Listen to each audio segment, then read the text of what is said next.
રાષ્ટ્રીય સ્વયંસેવક સંઘનો શતાબ્દી વર્ષ સમારોહ કે જે ચેન્નઈમાં યોજાયો છે, જેમાં આરએસએસના સરસંઘચાલક મોહન ભાગવતે હાજરી આપી છે. આ પ્રસંગે મોહન ભાગવતે કાર્યકર્તાઓના પ્રશ્નોના જવાબ આપ્યા હતા અને આ જ સમયે તેમણે વડાપ્રધાન નરેન્દ્ર મોદી પછી ભારતીય જનતા પાર્ટીમાં કોણ વડાપ્રધાન બનશે તે વિશેનો પ્રશ્ન સ્વયંસેવકો દ્વારા મોહન ભાગવતને પૂછાયો હતો અને ભારતીય જનતા પાર્ટીમાં પીએમ મોદી પછી કોણ એ વિશે મોહન ભાગવતે હવે મહત્વની ટિપ્પણી કરી છે. તો આવો જાણીએ શું છે સમાચાર. નમસ્કાર, જમાવટ સાથે હું છું પાર્થ.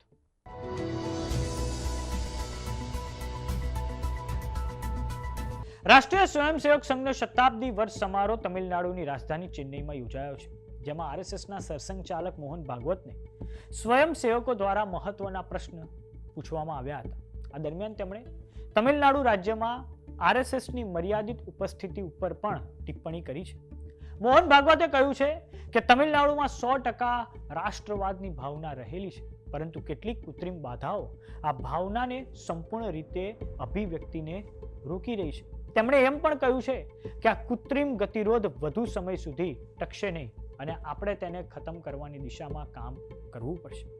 ભાગવતે એ ઉપર પણ ભાર મૂક્યો કે તમિલનાડુની જનતા સંસ્કૃતિ, પરંપરા અને રાષ્ટ્રહિત પ્રત્યે સમર્પિત રહી છે અને આ મૂલ્યોને વધુ મજબૂત કરવાની હવે જરૂર છે.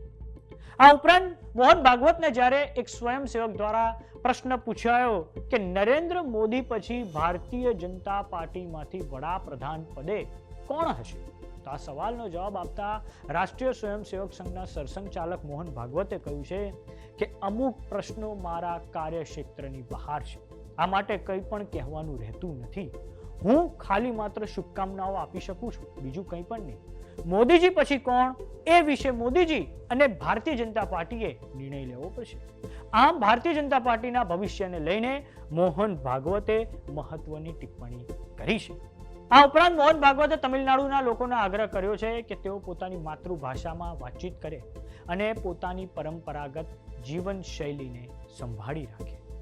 વાત કરીએ સત્તાધારી પક્ષ ભારતીય જનતા પાર્ટીની, તો ભારતીય જનતા પાર્ટી 2024ની લોકસભાની ચૂંટણીઓમાં તેને 240 સીટો મળી હતી, પરંતુ તે પછી જે પણ રાજ્યોની વિધાનસભાની ચૂંટણીઓ થઈ, હરિયાણા હોય, મહારાષ્ટ્ર હોય, તેમાં તેમણે ભવ્ય વિજય પ્રાપ્ત કર્યો છે અને આ પછી આ વર્ષે દિલ્હીની ચૂંટણીઓ હોય અને પછી બિહારની ચૂંટણીઓ હોય, તેમાં પણ ભારતીય જનતા પાર્ટી સમર્થિત નેશનલ ડેમોક્રેટિક એલાયન્સને મહત્વની જીત હાંસલ થઈ છે.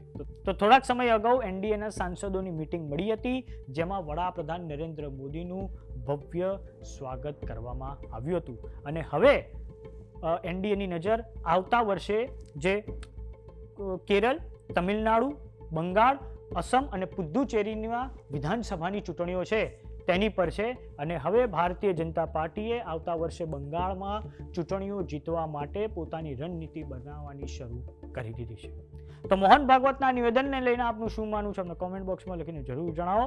જો તમે અમને યુટ્યુબ પર જોઈ રહ્યા તો સબસ્ક્રાઇબ કરો, જો તમે અમને ઇન્સ્ટાગ્રામ અને ફેસબુક પર જોઈ રહ્યા તો ફોલો કરો. સાથે જ અમારી વોટ્સઅપ ચેનલ આવી ગઈ છે, જોઈન કરવાનું ના ભૂલતા. નમસ્કાર.